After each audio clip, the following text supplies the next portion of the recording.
Oh my God, let's talk some safety equipment right here. Stay tuned and we'll tell you what it is.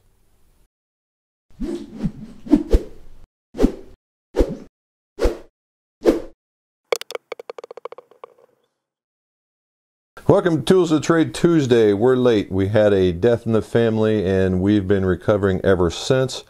It's a nice weekend and we've had a lot of fittings, and it's now about 7:45 and we're just making up time. So here comes the Tools of the Trade Tuesday. It is safety equipment.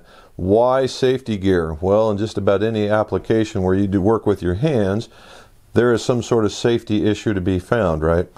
Well, when you're doing club making, you work with an open fire, you work with sharp tools, you work with pinch points, you work with loud noises, and you work in a dusty environment.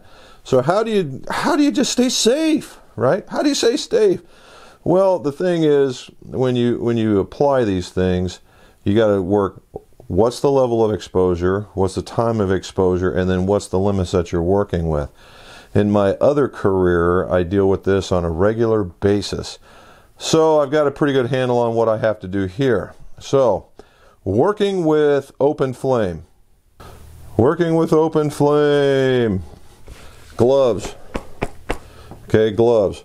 Now, what kind of gloves do you need? Well, in all reality, you need something that's you don't need it so where you can set your hands on fire, because that would well be stupid. But you do need it so that it can take some heat. Leather gloves are always good, but then you have to have a level of dexterity. So you have to kind of get a trade-off between heat and then your dexterity. In reality, I get these guys, and I get them at the local Home Depot. You can get them just about anywhere, and these are good for doing regular work. They've got, I used to call them Welders Gloves, but they're probably not heavy duty enough for Welders Gloves. But that's what I use for the open flame. Use it for pinch points if absolutely necessary, for helping to grab the club in order to turn. But any set of these gloves, I got about 3 or 4 sets of these guys. And if you notice, I use the forefinger quite a bit, and so far I have never been burnt using these things. So get yourself a good set of gloves. You'll never be sorry. What's that? What's that? I didn't quite hear you. That's because you didn't have your earplugs in, bonehead. Well, right there. The earplugs.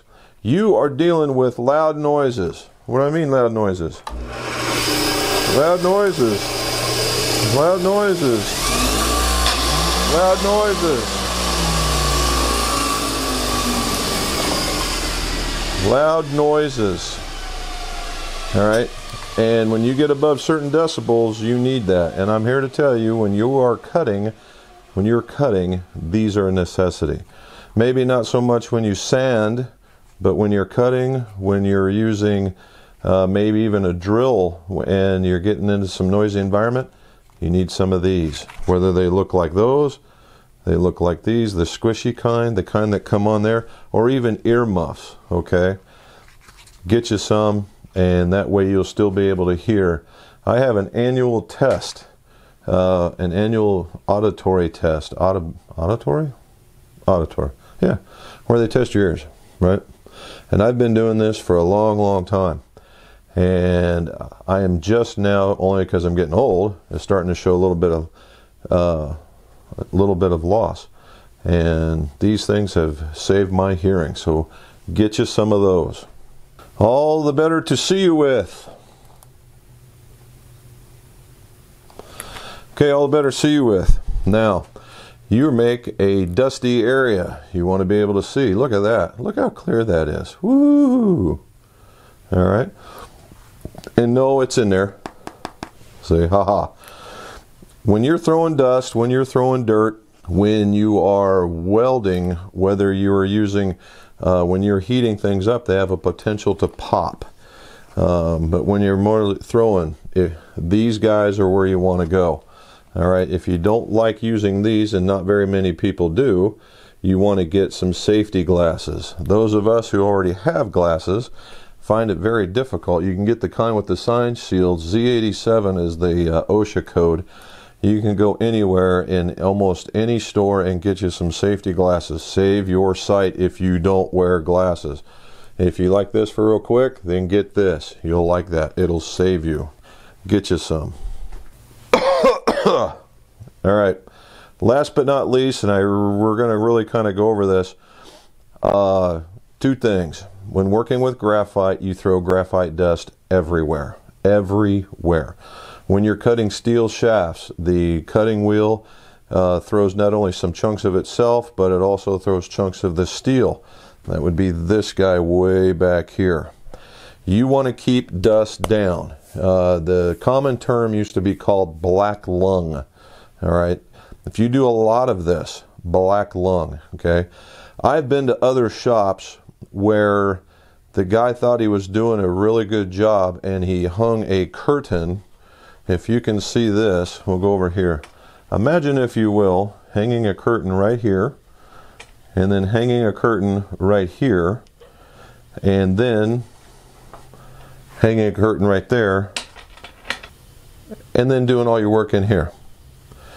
No ventilation, no nothing. The place is totally covered in black dust. All right, whether it be steel, whether it be graphite, whether it be machine parts, it was everywhere. All right, no. All right, you want to keep the dust down as much as you can. I'm going to put some links in the show notes of certain things that you can use. Now, there are things like downdraft tables. There are ventilation units. There are saws that have their own ventilation in them. Some even tile saws, that are wet saws that came knocking it down. Now that's just for cutting. Then there's the sanding of ferrules. There's the sanding of braiding of shafts, or braiding of tips. Not necessarily so much, but you need to have some sort of downdraft. Whether you put a little funnel piece underneath each one of your objects and you hook up a 50-gallon, or I'm sorry, a 20-gallon shop vac, and at least try and pull it away. Something. You want to put something in there. What I've done is I have made a ventilation table. All right. There are vents under each piece that makes dust. Each piece that makes dust. I have the biggest ventilation unit that I can buy that'll run off of 120. That'll be in the show notes. And what it does is I have a big piece. Well, let's see if I can show you this.